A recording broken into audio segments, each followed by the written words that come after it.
Hello friends, स्वागत है आपका मेरे YouTube channel alpha study zone में।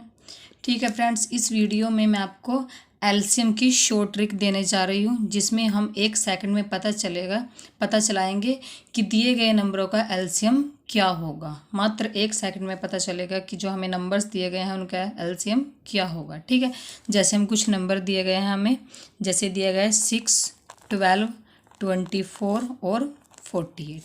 ये हमारे पास कुछ नंबर्स हैं। हमें इसमें सबसे पहले सबसे बड़ा नंबर देखना होता है। सबसे बड़ा नंबर कौन सा है इनमें से? 48 नंबर है। ठीक है, हमें अब ये देखना है कि जो 48 है सबसे बड़ा नंबर है, जो बचे हुए नंबर्स हैं उनसे ये डिवाइड होगा या नहीं होगा। ठीक है, चलिए देखते हैं। क्या 6 से 48 डिवाइड हो जाता है? हाँ, 6 8 48। ठीक है, 6 से डिवाइड हो गया तो इसको कट कर दीजिए।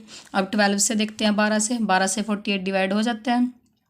12 चौक 48, 12 से भी डिवाइड हो जाता है, इसको भी कट कर दीजिए। अब 24 से डिवाइड हो जाता है, 24 दूना 48, 24 से भी डिवाइड हो जाता है। अगर ये सबसे बड़ा नंबर बाकी नंबर से डिवाइड हो जाता है तो यही हमारा एलसीएम होगा। ठीक है, तो हमारा यही एलसीएम होगा। एलसीएम क्या आएगा? 48। हमें सबसे पहले सबसे बड़ा नंबर देखना है और देखना है कि ये सबसे बड़ा नंबर बाकी जो नंबर्स बचे हैं क्या उनसे डिवाइड हो जाता है। अगर वो सारे नंबर से डिवाइड हो जाता है तो वही जो सबसे बड़ा नंबर है वही हमारा एलसीएम होगा। ठीक है, ये था केस नंबर 1। अब हम केस नंबर 2 देखते हैं। जैसे हमें ये नंबर दिए हैं 5, 15, 20 और 30, हमें ये नंबर दिए गए हैं। ठीक है, इसमें भी हमें सबसे पहले बड़ा नंबर देखना है। ठीक है, सबसे बड़ा नंबर कौन है? 30 है यहाँ पे। अब ये देखना है कि ये 30 बाकी सब नंबर से डिवाइड हो जाता है। देखिए, ये 5 से भी डिवाइड हो जाएगा। हाँ, 5 6 30, ये 5 से डिवाइड हो जाएगा, इसको कट कर दीजिए। अब 15 से देखिए, 15 दूना 30, 15 से भी डिवाइड हो जाता है 30, तो इसको भी कट कर दीजिए। अब कौन बचा? 20। 30 जो है वो 20 से डिवाइड नहीं होता, तो इस केस में हम क्या करेंगे, ये जो 30 है इसको 2 से, 3 से, 4 से, किसी से भी मल्टीप्लाई करिएगा कि ताकि जो नंबर आए वो हमारा 20 से डिवाइड हो जाए। जैसे हमने 30 को 2 से डिवाइड किया तो कितना आ गया? 60 आ गया। तो ये जो 60 है ये 20 से डिवाइड हो जाएगा। ठीक है, 20 तिये 60, ये 20 से डिवाइड हो गया, तो ये जो 60 है ये क्या होगा? हमारा एलसीएम होगा। ठीक है, ये जो सबसे बड़ा नंबर है, पहले जिन जिन नंबर से डिवाइड हो जाता है उनको कट कर देना है, और जो नंबर बचा है अगर ये उससे डिवाइड नहीं हो रहा तो हमें इस 30 को किसी से भी मल्टीप्लाई करना है। चाहे 2 से मल्टीप्लाई करो, चाहे 3 से मल्टीप्लाई करो, चाहे 4 से मल्टीप्लाई करो, बस हमारा ऐसा नंबर बनना चाहिए जो इस 20 से दिए गए नंबर से डिवाइड हो जाता है। अब यहाँ पे ये 60 है, 2 से मल्टीप्लाई करने के बाद 60 आया, ये 20 से डिवाइड हो जाता है, तो हमारा एलसीएम भी क्या होगा? 60 होगा। ठीक है, ऐसे ही केस थर्ड केस लेते हैं। जैसे 7, 14 और 13। यहाँ पे देखिए सबसे बड़ा नंबर कौन है? हमारा 14 सबसे बड़ा नंबर है। अब देखिए क्या ये 7 से डिवाइड हो जाता है? 7 दूनी 14, डिवाइड हो गया, इसको कट कर दीजिए। अब 13 बचा, 13 से 14 डिवाइड हो जाता है? नहीं, क्योंकि यहाँ पे 13 हमारा क्या है? प्राइम नंबर है। और इस केस में हम क्या करते हैं, जब हमारा प्राइम नंबर आ जाता है, देखिए जब प्राइम नंबर आएगा तब आप इसको 14 को किसी से भी मल्टीप्लाई करिए, वो 13 से डिवाइड नहीं होगा, क्योंकि यहाँ पर पिछले केस में हमारे पास 30 था जो प्राइम नंबर नहीं था, इसलिए हमने उसको 2 से मल्टीप्लाई किया और वो 20 से डिवाइड हो गया। लेकिन इस केस में हमारा 30 क्या है? 13 क्या है? यहाँ पे प्राइम नंबर है। तो प्राइम नंबर वाले केस में हम सीधा क्या कर देते हैं, इन दोनों नंबर्स को मल्टीप्लाई कर देते हैं, क्योंकि वो एक दूसरे से डिवाइड नहीं होंगे। कोई भी ऐसा टेबल नहीं है जिसमें दोनों नंबर आ जाएंगे। तब हम क्या करते हैं, इन दोनों नंबर्स को डायरेक्ट मल्टीप्लाई कर देते हैं। मल्टीप्लाई कर दीजिए, 14 तिये 42, 14 एकम 14, 14 और 4 18, तो इनका एलसीएम क्या आ जाएगा? 182 आ जाएगा इनका एलसीएम। ठीक है, जहाँ पे हमारा प्राइम नंबर आ जाए तो हम उन बचे हुए नंबरों के दोनों की मल्टीप्लाई कर देते हैं, वो हमारा एलसीएम आ जाएगा। चलिए एक केस और लेते हैं।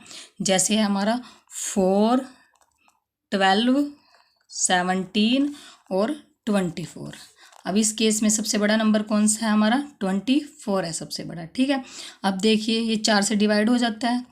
हाँ, हो जाएगा, 4 6 24, 12 से डिवाइड हो जाएगा, 12 दूना 24, इन दोनों नंबर से डिवाइड हो गया। लेकिन ये 17 से डिवाइड नहीं होगा, क्योंकि 17 क्या हमारा प्राइम नंबर है। ठीक है, तो प्राइम नंबर वाले केस में हमने क्या करना है, सीधा ही इन दोनों नंबर्स को मल्टीप्लाई कर देना है। यहाँ पे दोनों नंबरों को मल्टीप्लाई कर दीजिए, क्योंकि 17 क्या हमारा प्राइम नंबर है और ये कोई भी टेबल ऐसा नहीं है जिसमें ये दोनों नंबर्स आ जाए। तो इन दोनों की डायरेक्ट आप मल्टीप्लाई कर दीजिए, तो मल्टीप्लाई करके क्या आ जाएगा 408। यही हमारा क्या होगा, एलसीएम होगा। देखिए मैंने आपको चारों केस बता दिए हैं कि पहले में क्या देखना है, सबसे बड़ा नंबर देखना है, उसमें बाकी जो नंबर बचे हैं उनसे देखना है कि ये नंबर डिवाइड हो जाता है। अगर वो नंबर डिवाइड हो जाएगा तो वही क्या होगा, हमारा एलसीएम होगा। दूसरे केस में हमने देखना है कि ये 2 नंबर से डिवाइड होगा, अगर तीसरे से डिवाइड नहीं होता तो हमको इसको 2 से 3 से 4 से किसी भी नंबर से मल्टीप्लाई करके देखना है कि वो इस बचे हुए नंबर से डिवाइड हो जाएगा। अगर वो होता है तो यही हमारा क्या होगा, एलसीएम होगा। ठीक है। और प्राइम नंबर वाले केस में क्या करेंगे, हम पहले देखना है कि किस नंबर से बड़ा नंबर कट हो जाता है तो ठीक है, और जिससे कट नहीं होता प्राइम नंबर से तो उससे क्या करते हैं, हम मल्टीप्लाई कर देते हैं, और जो मल्टीप्लाई करके आता है वही हमारा एलसीएम होगा। ठीक है। ये जहाँ पर प्राइम नंबर आ जाएगा उस केस में दोनों को मल्टीप्लाई कर देंगे। ठीक है। ये तो थी शॉर्ट ट्रिक्स जिसमें हम 1 सेकंड में पता लगाएंगे कि दिए गए नंबर्स का एलसीएम क्या होगा बिना टाइम वेस्ट करे। ठीक है। 1 सेकंड में पता चल जाएगा बड़े से बड़े नंबर्स का कि एलसीएम क्या होगा।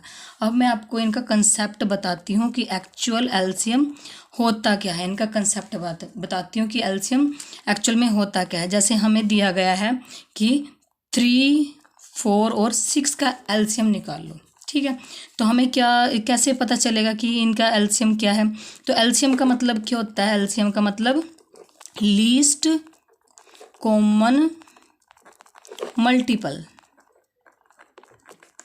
कि इन तीनों के टेबल में जो सबसे छोटा कॉमन मल्टीपल होगा वही एलसीएम होगा। अब ये कैसे पता चलेगा, जैसे पहले 3 का टेबल हम लिखेंगे, 3 एकम 3, 3 दूनी 6, 3 तिये 9, 3 चौके 12, 3 पंजे 15, 3 छक्के 18, 3 सत्ते 21, 3 अट्ठे 24, 3 निमे 27, 3 दान 30।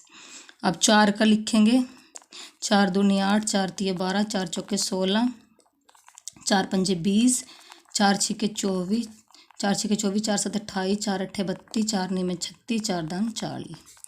अब यहाँ पे 6 का टेबल, 6 दूनी 12, 6 तिये 18, 6 चौका 24, 6 पंजे 30, 6 कम 36, 6 सत 42, 6 अठ 48, 6 निमे 54, 6 दाम 60। ठीक है। अब हमें इसमें एलसीएम निकालना है। एलसीएम निकालना है किसका, 3, 4 और 6 का एलसीएम निकालना है। पहले तो हम इन तीनों टेबल्स में कॉमन देखेंगे कि कॉमन हमारा क्या है। देखिए यहाँ पे सबसे पहले कॉमन नंबर हमारा क्या है, यहाँ पे 12 है। 12 3 के टेबल में भी है, 12 4 के टेबल में भी है और 12 6 के टेबल में भी है। ठीक है। तीनों टेबल्स में है। अब इसके बाद कौन है, यहाँ पे 24 देखिए, 24 यहाँ 3 के टेबल में भी है, 24 4 के टेबल में भी है और 24 6 के टेबल में भी है। ऐसे अगर हम टेबल को आगे बढ़ाएंगे तो हमारे और भी कॉमन फैक्टर निकलेंगे। ठीक है। तो इन्हें तो हम बोलते हैं, ये जो सब निकले हैं इनको हम बोलते हैं कॉमन मल्टीपल्स, कि इनके अंदर ये कॉमन मल्टीपल्स है। लेकिन हमें क्या पूछा गया है, लीस्ट कॉमन मल्टीपल, कि जो सबसे छोटा कॉमन मल्टीपल है। तो देखिए यहाँ पे सबसे छोटा मल्टीपल कॉमन कौन है, 12 है। यहाँ पे कौन है सबसे छोटा, 12 है कॉमन मल्टीपल। 12 से पहले यहाँ पे कुछ मल्टीपल मतलब कुछ कॉमन तो नहीं आया 12 से पहले, सबसे पहले 12 ही कॉमन आया है ना। तो ये हमारा क्या होगा, 12 इन तीनों का एलसीएम होगा, यानी कि लीस्ट कॉमन मल्टीपल्स होगा। तो ये इसका कंसेप्ट था, इसी को हम एलसीएम बोलते हैं। और ये क्या थी, इसकी शॉर्ट ट्रिक थी कि हमें इतना काम ना करना पड़े, हम देखते ही बता दें कि इनका एलसीएम क्या होगा। ठीक है। आई होप कि आपको ये वीडियो पसंद आई होगी। अगर आपको वीडियो पसंद आई होगी तो इसको लाइक कीजिएगा और चैनल को सब्सक्राइब कीजिएगा। Thank you.